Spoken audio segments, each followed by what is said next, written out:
मजदूर और महिलाओं की सबसे बड़ी समस्या हो गई, क्योंकि भारतीय जनता पार्टी की सरकार किसान, मजदूर और महिला विरोधी सरकार है।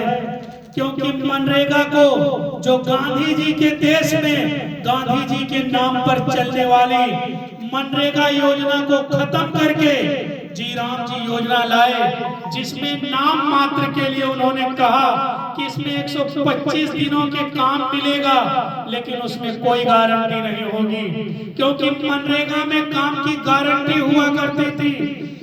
कांग्रेस पार्टी की यूपीए सरकार के द्वारा पूर्व प्रधानमंत्री आदरणीय मनमोहन सिंह जी के नेतृत्व में मनरेगा को लाया गया कि मजदूरों को, किसानों को और बेसहारों के लिए उनके गांव घर द्वार दरवाजे पर जो 100 दिनों का काम मिलता था, उस पे उन्होंने बुलडोजर चलाने का काम किया, उस मनरेगा को चलाने का काम किया, जो कोरोना जैसे महामारी में एक बहुत बड़ी जीविकोपार्जन की सुविधा उपलब्ध हुई, जिसके तहत पूरा कोरोना में लोगों को काम मिला।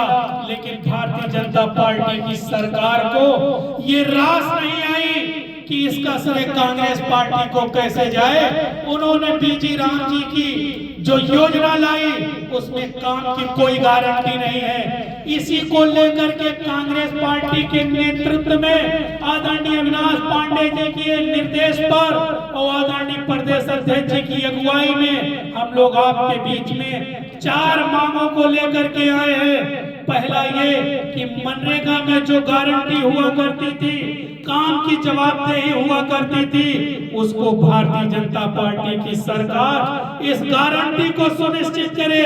और दूसरा, मनरेगा के नामों की पुनः बहाली करे। तीसरा, काम के संपूर्ण संवैधानिक अधिकार दे। और चौथा, आपके माध्यम से ये मांग करते हैं हम कि मनरेगा मजदूरों को प्रतिदिन दिहाड़ी के हिसाब से 400 रुपए दिया जाए। इसी मांग को लेकर के हम लोग आपके बीच में आए हैं, क्योंकि भारतीय जनता पार्टी की जो सरकार है ये किसानों विरोधी है।